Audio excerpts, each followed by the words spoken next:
পরমাত্মনে নমঃ। শ্রীমদ্ ভগবদ গীতার নবম অধ্যায় রাজবিদ্যা রাজগুহ্য যোগের ৩২ নম্বর শ্লোকের ব্যাখ্যা। মাম হি পার্থ ব্যপাশ্রিত্য ইয়ে পিসু পাপয়োনঃ স্ত্রিয়ঃ বৈশ্যা তথা শূদ্রা তেऽপি ইয়ান্তি পরাম গতিম।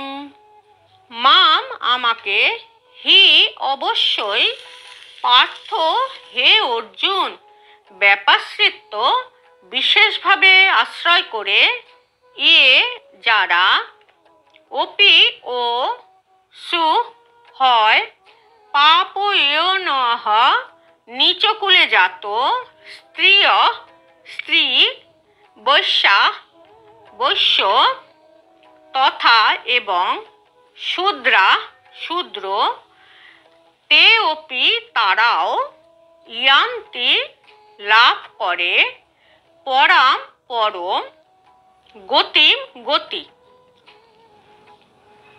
হে পার্থ, যারা আমাকে বিশেষভাবে আশ্রয় করে তারা স্ত্রী বৈশ্য শূদ্র আদি নিচকুলে জন্ম হলেও অবিলম্বে তারাও আমাকে অর্থাৎ শ্রীকৃষ্ণকে আশ্রয় করে পরম গতি লাভ করে।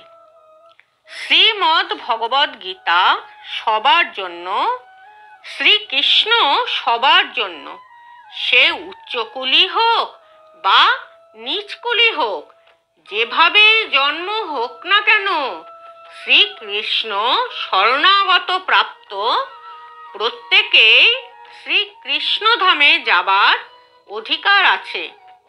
জাত পাত ধনী গরিব ভগবানের দরবারে চলে না। প্রকৃতির বিভিন্ন কর্মের গুণানুসারে মানুষকে 4 ভাগে বিভক্ত করা হয়েছে: ব্রাহ্মণ, ক্ষত্রিয়, বৈশ্য ও শূদ্র। নিচ শ্রেণীভুক্ত অধম মানুষকে পাপ যোনিভুক্ত চণ্ডালও বলা হয়। উচ্চ কুলসম্পন্ন মানুষেরা এই সমস্ত পাপ যোনিভুক্ত মানুষকে অস্পৃশ্য বলে দূরে ঠেলে দেন। কিন্তু এই শ্লোকের মাধ্যমে পরমেশ্বর ভগবান শ্রীকৃষ্ণ স্পষ্টভাবে বলেছেন যে ভগবত ভক্তিযোগে সকলের সমান অধিকার আছে। শ্রীকৃষ্ণের শরণাগত হওয়া এবং শ্রীকৃষ্ণের শরণাগত হবার ফলে নিজ কুলভুক্ত মানুষও পরম গতি অর্থাৎ ভগবত ধামে ফিরে যেতে পারে। স্ত্রী বৈশ্য শূদ্র তথা পাপজনিভুক্ত চণ্ডালও ভগবানের সংস্পর্শে ভগবানের কাছে যেতে পারে।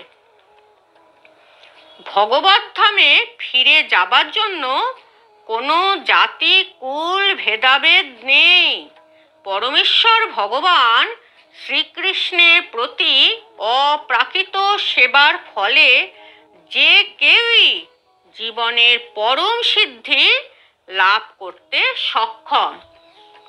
শুদ্ধ ভক্তের সংসর্গে অত্যন্ত অধম চণ্ডাল পর্যন্ত শুদ্ধ হতে পারে এবং নগণ্য মানুষও ভগবত ভক্তির যথাযথ পথ নির্দেশের মাধ্যমেও অচিরেই শুদ্ধ হতে পারে এবং কৃষ্ণ ভাবনামৃত গ্রহণ করে ভগবত ধামেও গমন করতে পারেন।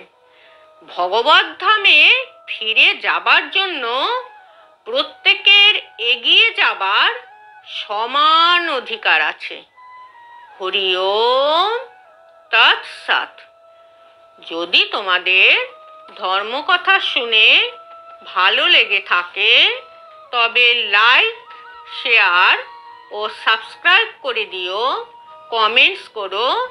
আবার কোনো নতুন অডিও নিয়ে তোমাদের কাছে চলে আসবো। আজ এখানেই শেষ করলাম।